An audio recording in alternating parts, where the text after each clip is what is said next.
Hello everyone, welcome to the Pathshala by Supreet Dhamija.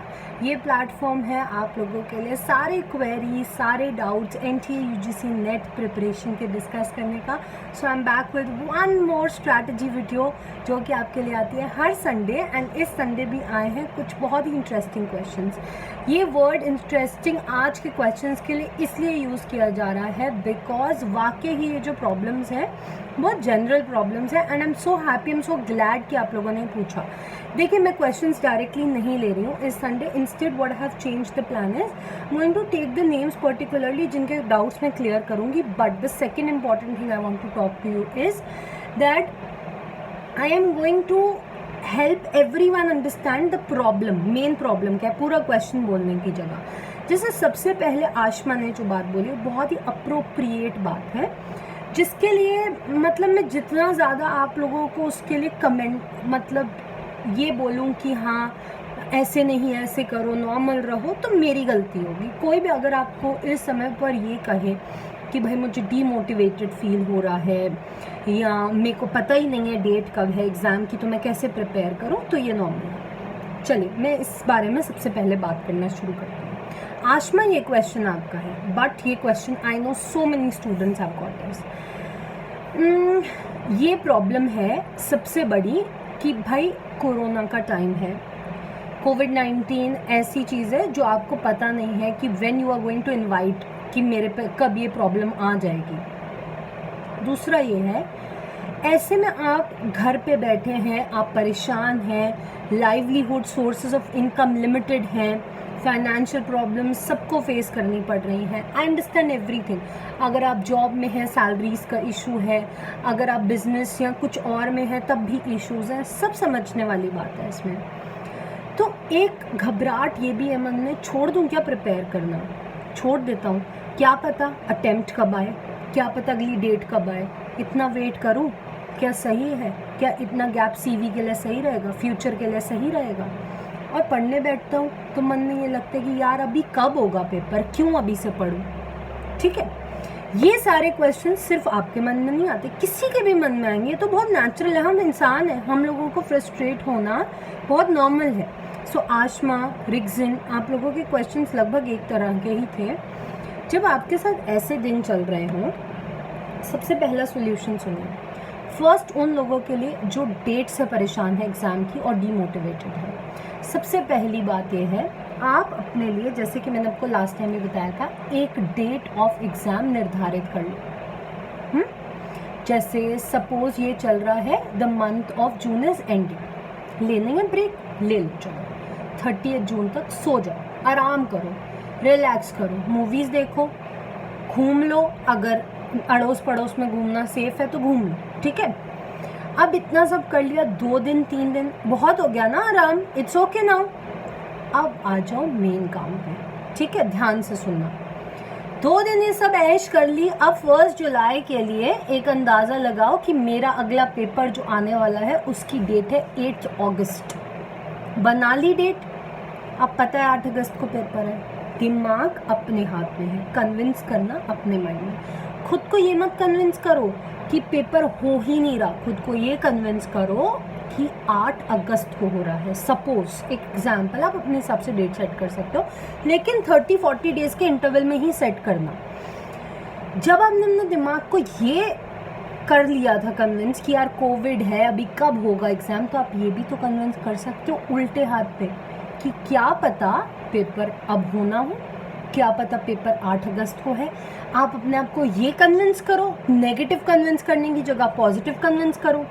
ठीक है, और पढ़ना शुरू करो, अपना 8 अगस्त का टाइम टेबल बनाओ। और एक और बेटर सोल्यूशन देती हूँ, 8 को सुबह उठो पेपर की तरह, कोई पुराना पेपर पहले से तैयार कर लो, आज ये सॉल्व करूँगा, आंसर की प्रिपेयर कर लो, सुबह पेपर दो, शाम को आंसर की से मैच करो, अगर अच्छा मार्क्स है तो कुछ खाओ ढंग का, यू नो, बी एक्साइटेड, थोड़ा सा सेलिब्रेट कर लो उस चीज़ को। एंड बिल्कुल ऐसे 8 के बाद 9 को एक ब्रेक ले लिया, 10 से फिर वही रूटीन बना लिया कि मेरा अगला पेपर, अगला अटेम्प्ट मुझे देना है, मुझे अगला अटेम्प्ट देना है मान लो 15 सितंबर को। समझ रहे हो, this is how you are going to make up your mind. ऐसे बदलो अपने आप को, मोटिवेट खुद करो, फैक्टर्स लेकर आओ लाइफ में हैप्पीनेस के। दूसरा रिग्जिन का क्वेश्चन था। रिग्जिन का क्वेश्चन इससे बहुत ज़्यादा मैचिंग है। उसका ये है कि पढ़ते पढ़ते कोई ऐसा दिन आता है जब मेरा मन करता है कि मैं क्या कर रही हूँ, मुझे छोड़ देना चाहिए पढ़ना, I should give up and instead of that I should start doing something else, या मैं अपना टाइम वेस्ट कर रही हूँ। फिर मैं वो दिन कुछ नहीं करती, 2 दिन नहीं करती मंथ में, और उसके बाद मुझे जब मैं उठती हूँ तो मुझे लगता है अगले दिन कि मैंने अपना टाइम क्यों वेस्ट करा था ये सोच के, जबकि करना तो ये पड़ेगा ही। बिल्कुल सही है रिक्सन। ये फैक्टर, ये क्वेश्चन रीड करते ही मुझे बहुत एक हंसी सी आई थी फेस पे, not because of the question but because of my situation. मेरे साथ बहुत बार ये होता था जब मैं प्रिपरेशन में थी, सॉरी, तो उस दौरान में मुझे लगता था कि यार व्हाट एम आई डूइंग, पता नहीं होगा भी या नहीं होगा, छोड़ दूँ क्या, कुछ और कर लूँ क्या, जॉब कर लेती हूँ, है ना, मतलब why am I wasting my time, कुछ भी ऐसे आता था। तो फिर उस दिन पढ़ाई नहीं करी, बट खुशी भी नहीं होती थी। रिलैक्स तो कर रहे हैं बट रिलैक्स नहीं है, क्योंकि mind, back of the mind में रोज क्या चलता रहता था, देखो पेपर निकालना तो पड़ेगा ही, कल से पढ़ना पड़ेगा, आज गलत किया। तो एंड ऑफ द डे सोने से पहले माइंड में आ ही जाता है कि यार मैं परेशान हूँ, मैंने गलत किया, मेरे को छुट्टी नहीं लेनी चाहिए थी। मैं आपको एक बात बताती हूँ, जब इंसान, ह्यूमन को मशीन से डिफ्रेंशिएट किया गया है, वो किस लिए, बिकॉज हमें इमोशंस है, हम एक्सप्रेस करते हैं, और अगर हम एक्सप्रेस ना करें तो वो सब ऊपर तक भर जाएगा, ठीक है, और उसके रिजल्ट्स अच्छे नहीं होते। भरना नहीं है हमें अपना माइंड, क्योंकि अगर आपने अपना माइंड को यहाँ तक भर लिया रिक्जिन, तो आपने अगर 15 दिन प्रिपेयर किया है तो 16वां दिन जब आपने भर लिया ना खुद को, वो 15 दिन आपके ख़त्म हो गए बिल्कुल ज़ीरो। तो इससे बेटर क्या है, 15 दिन जो पढ़ा है 16वां दिन ब्रेक ले लिया, पर ये सोच के लिया कि आपकी लाइफ में कोई काम नहीं है, जस्ट रिलैक्स, जस्ट रिलैक्स। छुट्टी भी ऐसे एंजॉय करो, कोई ब्रेक लेना भी है तो ऐसे लो like it's a real break. Don't take it as something जो आपको फ्रस्ट्रेट कर दे और अंदर से, जो आपको ये गिल्ट में डाल दे कि मैं क्यों अपना टाइम वेस्ट कर रही हूँ, वो मत करो। Instead of that take a good break, जिसमें आप भूल जाओ कि भैया आपको कल से फिर वापस पढ़ने बैठना है। फिर जैसे मान लो मैंने 15 दिन पढ़ा था, 16वां दिन मेरे को बहुत इरिटेटिंग हो रहा है, मेरे को लग रहा है कि मुझे कुछ नहीं आता, मेरे से कुछ नहीं हो पा रहा। अब मैंने 16वें दिन छुट्टी ली, मस्ती से जो मन में आया वो किया, अच्छा से खाया, सोया, रिलैक्स करा, ठीक है, दोस्तों से बात करी, फैमिली को टाइम दिया, सब कुछ कर लिया। 17th डे भी आधा दिन अगर ऐसा लगता है तो आधे दिन ज़बरदस्ती उठ के पढ़ना शुरू करो, 2 घंटा 3 घंटा पढ़ोगे, सो जाओ। 18वें दिन वापस उस एनर्जी से आओ, क्योंकि आप खाली हो चुके होगे माइंड से। भरो मत माइंड को, और वो 16वां दिन बर्बाद मत करो। इंस्टेड छुट्टी लो, कह के मैं डिजर्व करती हूँ, मैंने 15 दिन ढंग से पढ़ा है, मुझे चाहिए ब्रेक, क्या हो गया, take that break, alright. So it's no wrong, we are humans and break लेना कोई गलती नहीं है। Never feel that, and whenever you feel that you can message me, I will tell you कि ऐसा कुछ नहीं है, आप ब्रेक लो और रिलैक्स करो। मीनाक्षी को करेक्ट टाइम टेबल की प्रॉब्लम आ रही है, और ये प्रॉब्लम बहुत सारे लोगों की है, और उसने मुझसे ये भी कहा कि मैम मैं जानती हूँ कि आप मेरे को पर्सनली लाइक कहते हो कि घर की सिचुएशन, बट मैं घर का कोई काम नहीं करती एंड मैं फ्री ही हूँ, फिर भी मेरा करेक्ट टाइम टेबल नहीं बन पा रहा।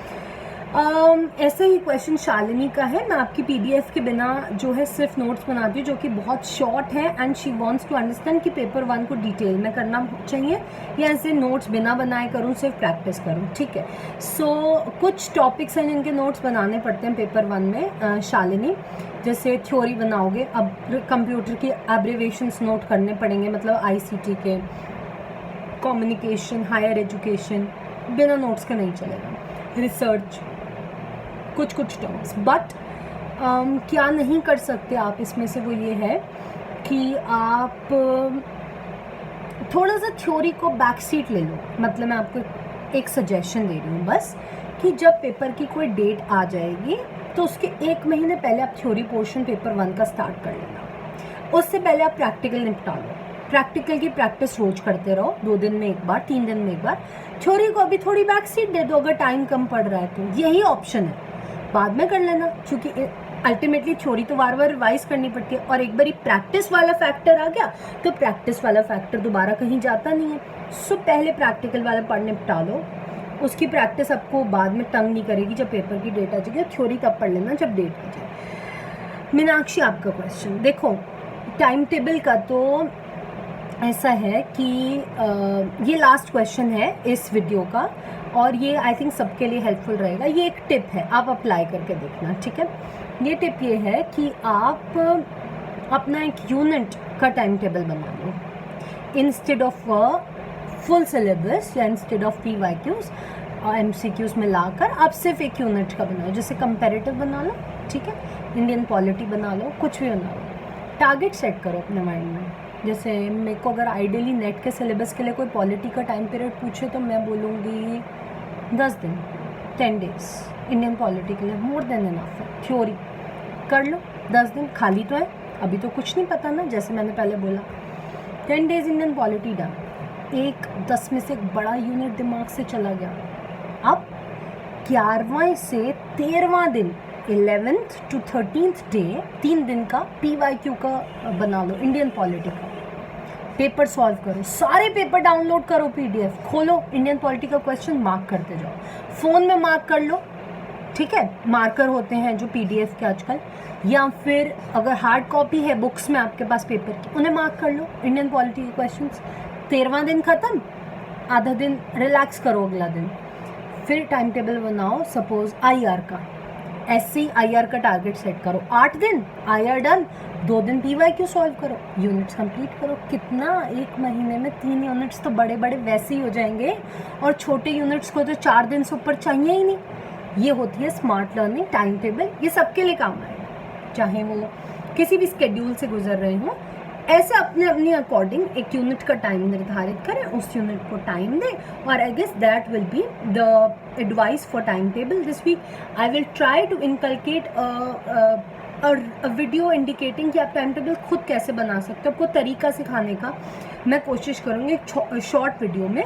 लेकिन आई थिंक संडे क्वेश्चंस के लिए आज this will be enough. Hope ये जो बच्चों ने क्वेश्चंस पूछे जिनका नाम दिया है, उसके अलावा भी ये क्वेश्चन सबको हेल्प करेंगे. Thank you so much guys for asking all these questions. I love this session because मुझे हमेशा ऐसे फील होता है कि आप मेरे सामने and I am talking to you. So I think that is the best part of this video. So all of you know we have live sessions going on 7:30 बजे द पाठशाला पे लाइव सेशंस होते हैं streaming. सो वहाँ पर आ जाइए, वहाँ पर हम लोग क्वेश्चंस प्रैक्टिस करेंगे. उसके अलावा अनअकैडमी को भी ज्वाइन करने के लिए आपको लिंक एंड मेरा रेफरल कोड गिवन है डिस्क्रिप्शन बॉक्स में. Use that. And I guess that will be enough. Subscribe to the channel. Please like and comment if you like the video. Thank you so much guys. I'll see you next Sunday. All the very very best and keep smiling. Be happy. Don't worry and stress about anything. Alright, bye bye.